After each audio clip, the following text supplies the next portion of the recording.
We have tragic breaking news from the music world this morning. Country singer Toby has died. Death has a way of pulling back the curtain. For some country legends, it wasn't until the music stopped that the real stories came out, raw, unfiltered, and shocking. From secret struggles to hidden relationships, these posthumous revelations gave fans a whole new lens on the stars they thought they knew. In this list, we're uncovering 21 eye-opening things we only learned about country icons after they passed on. Number 21, Johnny Cash, Lost Album. When Johnny Cash passed on in 2003, the world mourned the man in black. Known for his gritty voice, rebellious image, and emotional depth, Cash left behind a massive musical legacy. But what many didn't know was that he also left behind an unreleased project. A full album of original songs written and recorded in the early 1990s during one of the most turbulent periods of his life. The album, titled Songwriter, was shelved and forgotten after Cash parted ways with Mercury Records. The project was never fully mixed or mastered, and with his health declining and his career shifting toward his iconic American recordings era, it was buried in the shadows. 2 decades later, Johnny's son, John Carter Cash, stumbled upon the tapes while digging through the family's personal vault. He immediately recognized the emotional goldmine in his hands. The raw recordings featured Johnny's voice at a turning point, still weathered, but filled with fire. His lyrics painted pictures of regret, resilience, and redemption. Instead of releasing the demos as they were, John Carter Cash decided to honor his father by completing what he had started. He brought in seasoned musicians who had played with Johnny for decades, including guitarist Marty Stewart and the late Dave Rowe. Together, they carefully built arrangements around Johnny's voice without compromising its integrity. When Songwriter was finally released in 2024, it was met with awe. Critics praised it as a time capsule, a look into the heart of a man who had nothing left to prove, but still had so much to say. Songs like Drive On and Like a Soldier carried a rugged honesty that felt both intimate and timeless. Even more touching were the liner notes written by John Carter, where he described the healing process of reconnecting with his father through music. He admitted the sessions made him cry, not just for the man Johnny was, but for the stories he still wanted to tell. Number 20, Hank Williams' Hidden Notebook. Hank Williams is often called the father of modern country music. With hits like Your Cheatin' Heart and I'm So Lonesome I Could Cry, his voice captured pain in a way that felt personal to millions. But what many didn't realize until long after his death in 1953 was just how much Hank still had left to say. In 2006, over 5 decades after his tragic death at age 29, a box surfaced in a Nashville attic. Inside were several weathered notebooks filled with 66 unrecorded Hank Williams lyrics. Some pages were rough drafts, others were fully written songs, complete with notes, scratch-outs, and rewritten lines. The discovery shook the country music world. It was like finding a long-lost diary from one of its most iconic voices. The notebooks ended up in the hands of Bob Dylan's music publisher, and what happened next was pure magic. In 2011, the industry came together to create The Lost Notebooks of Hank Williams, a collaborative album where modern-day legends like Dylan, Norah Jones, Alan Jackson, Jack White, Sheryl Crow, and Vince Gill gave Hank's lyrics new life by writing music to match his words. What shocked fans the most wasn't just the quality of the songs, but how relevant they still were. The lyrics were full of aching loneliness, spiritual conflict, and raw emotion. The same timeless traits that had made Hank's original songs unforgettable. It was clear Hank was more than just a great songwriter. He was a poet of the broken-hearted, still bleeding truth from beyond the grave. One standout track, You Know That I Know, performed by Jack White, showed a darker, more mysterious side of Hank. Others, like Love's Gonna Live Again by Paty Loveless, reminded listeners of the hope buried deep beneath Hank's sorrow. Number 19, Loretta Lynn's final album. Loretta Lynn wasn't just a country music star, she was a force. The coal miner's daughter who rose from poverty in Butcher Hollow, Kentucky to become one of the genre's most powerful voices, never backed down from saying what needed to be said. She sang about birth control, cheating husbands, and double standards long before it was popular or accepted. But even in death, Loretta had one more powerful statement to make. When she passed away in 2022 at the age of 90, fans thought her legacy was complete. But what many didn't know was that Loretta had recorded a full album just months before her death, titled Still Woman Enough. The title alone was a bold declaration from a woman who had spent over 6 decades shaking the country music table. The album, which was released posthumously, wasn't just a goodbye. It was a celebration of her fire, her grit, and her unapologetic womanhood. Produced by her daughter Patsy Lynn and longtime collaborator John Carter Cash, son of Johnny Cash, it blended new material with reimagined versions of her classics, like Coal Miner's Daughter and You Ain't Woman Enough. What made the album even more emotional was who she chose to include. Women like Reba McEntire, Carrie Underwood, Margot Price, and Tanya Tucker lent their voices to the tracks, standing shoulder to shoulder with a legend who'd paved the way for them all. It was a passing of the torch wrapped in melody and steel guitars. Songs like I Wanna Be Free hit different knowing Loretta was preparing for her exit. There was peace in her voice, like a woman who had finally said it all and was content with what she left behind. Still Woman Enough became her final gift, an album that closed the curtain with grace, grit, and that unmistakable Lynns sass. Number 18, Wayan Jennings' Unpublished Tracks. Wayan Jennings was the outlaw before outlaw country became a brand. Gritty, honest, and unapologetically himself, Wayan rejected the polished Nashville sound in favor of raw, authentic storytelling. But when he passed away in 2002 from complications related to diabetes, fans assumed they had heard the last of his rebellious poetry. However, in 2008, his son, Shooter Jennings, released an album titled Wayan Forever. But this wasn't just a greatest hits compilation or a remix project. It was an actual album of previously unreleased tracks that Wayan had recorded years earlier, but never finished or released. The original recordings were made in the mid-90s, but they had been sitting in a vault collecting dust until Shooter decided to bring them back to life. What made this release so powerful was its authenticity. Tracks like Jack of Diamonds and Outlaw Shit showed Wayan still had plenty of fire in his belly during those late career sessions. But perhaps the most haunting part of the project was how current Wayan's voice still felt. Even though the recordings were over a decade old, they resonated with fresh pain and pride, like the outlaw never left. Number 17, Patsy Kleins' posthumous chart success. Patsy Kleins' voice could stop time. Rich, emotional, and dripping with heartbreak, her songs like Crazy and I Fall to Pieces turned her into a country music legend. But her life was tragically cut short when she passed on in a plane crash on the 5th of March, 1963, at the young age of 30. The world lost a powerhouse just as she was hitting her prime, but what came after her death was nothing short of extraordinary. In the years following her passing, Patsy's fame didn't fade, it skyrocketed. By the 1970s and 80s, a whole new generation of fans was discovering her music, and then came the album that would change everything, Patsy Kleins' Greatest Hits. Released by Decca Records in 1967, just 4 years after her death, the album stayed on the Billboard Country Albums chart for more than 300 weeks. And here's the wild part, it didn't just do well, it broke records. By the year 2005, that one compilation album had sold over 10 million copies, making it the best-selling country album by a female artist at the time. A woman who hadn't stepped into a recording booth since the early 1960s was outselling living stars 40 years later.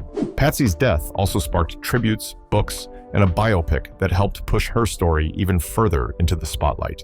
The 1985 film Sweet Dreams, starring Jessica Lange, introduced Patsy's music to an entirely new audience and triggered another wave of record sales. Number 16. Details after Dotty West's tragic death.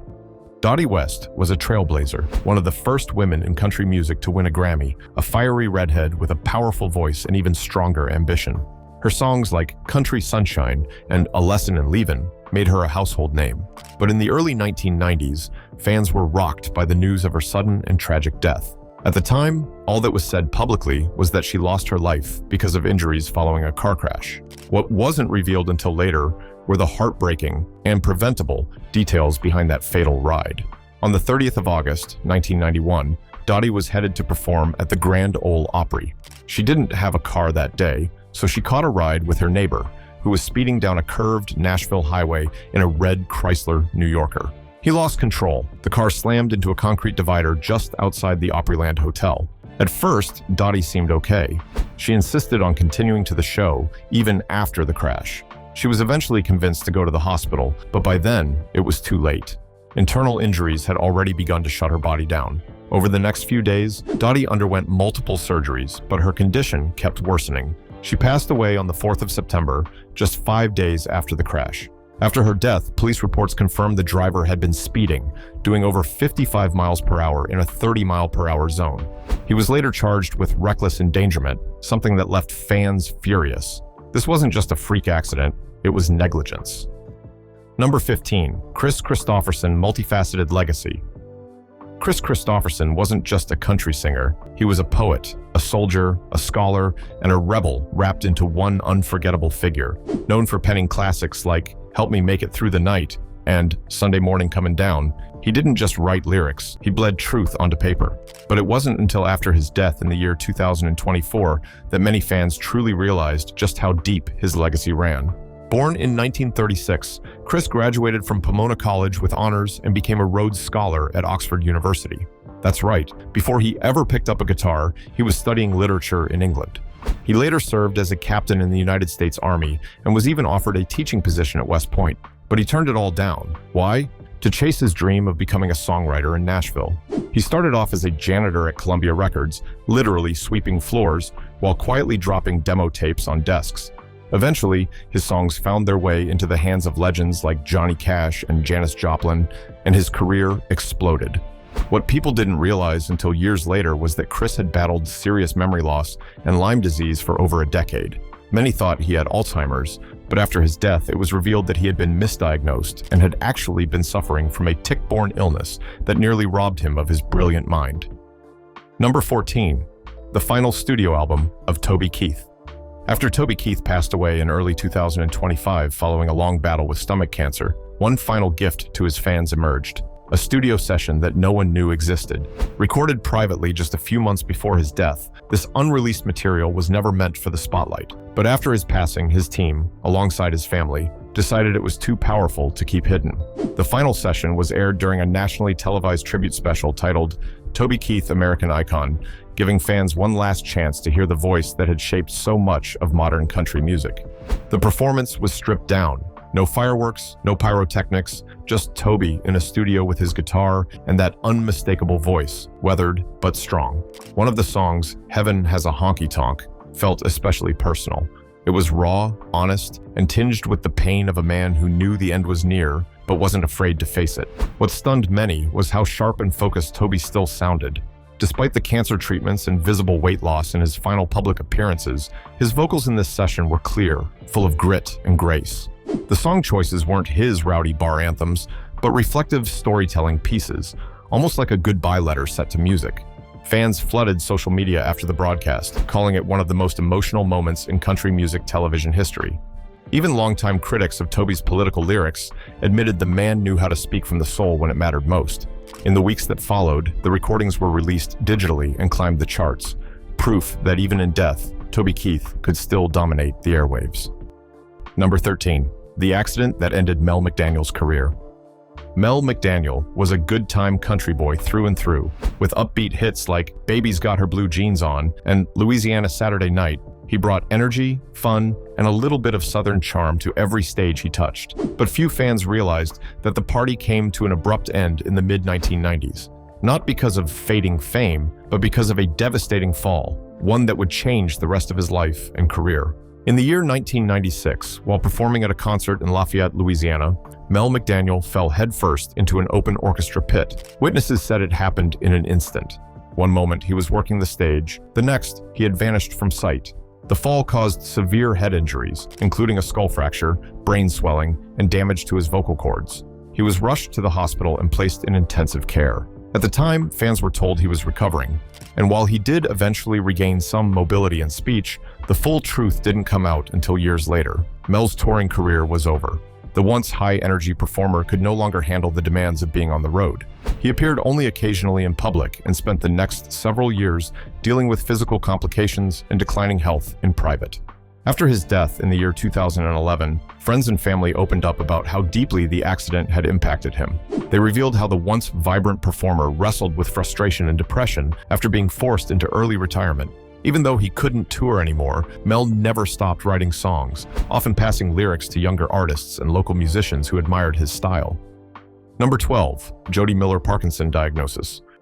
Jodie had mostly stepped back from the limelight by the early 2000s. She wasn't making many public appearances, and when she did, some fans noticed her movements were slower, her speech more measured. Rumors swirled, but she never confirmed anything publicly. It wasn't until her family released an official statement after her passing that the truth came to light. Jodie had been diagnosed with Parkinson's several years prior and had been living with the degenerative disorder in silence. For a woman whose entire life was built around vocal control and physical presence on stage, the disease had been particularly cruel. Parkinson's slowly steals movement, coordination, and often the strength to speak clearly. Yet Jodie never let it define her. Even as her body weakened, her spirit remained strong. According to her daughter, Jodie still sang around the house when she could and listened to gospel music every morning with her Bible open beside her. She had returned to recording in her later years, putting out a gospel album titled He Walks With Me in 2018.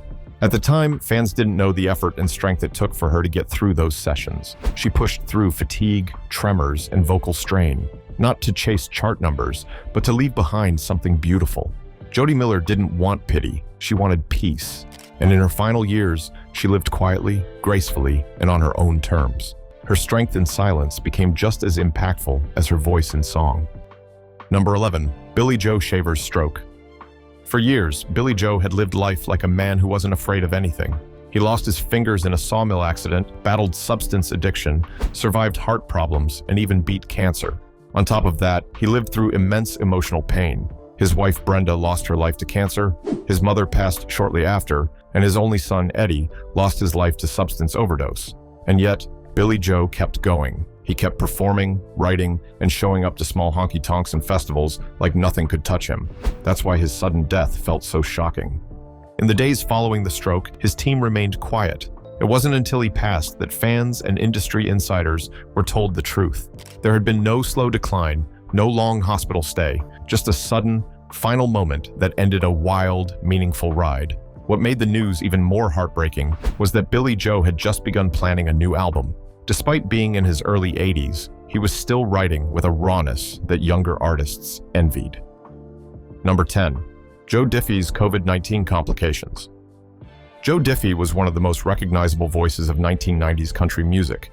Fans loved him for his fun-loving lyrics and his smooth, twangy voice that made every chorus feel like a party. That's why his sudden death on the 29th of March in the year 2020 stunned the entire music world. Just 2 days before his passing, Joe had announced that he had tested positive for COVID-19. At the time, the virus was still in its early stages of spreading across the United States, and most fans believed he would recover.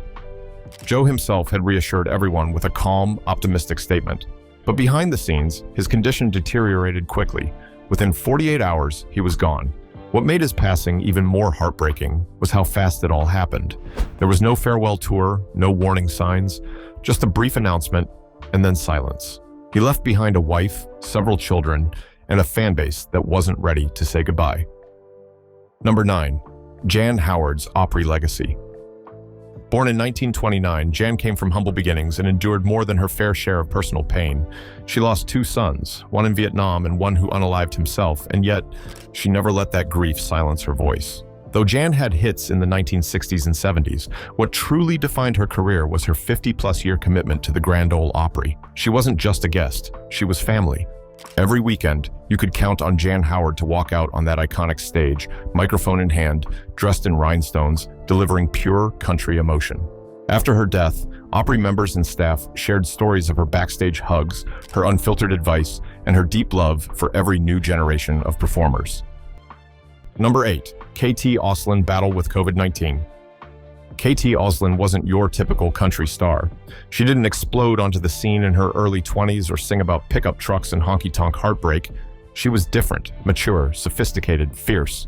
When she broke through with her Grammy-winning anthem, 80s Ladies, in the late 1980s, she was already in her mid-40s. But after years of success, KT stepped away from the spotlight. Fans were left wondering why, until after her death on the 21st of December in the year 2020, when the truth quietly surfaced. KT had been battling Parkinson's disease for several years. The diagnosis came in the early 2010s and slowly forced her to retreat from public life. In the months leading to her passing, KT contracted COVID-19 while living in an assisted care facility. Her already weakened body couldn't fight off the virus, and she passed away just days before Christmas. Number 7. Paul English's role beyond drumming. To most fans, Paul English was simply Willie Nelson's drummer, but when Paul passed away on the 11th of February in the year 2020, it became clear that he was much more than just the beat behind the songs.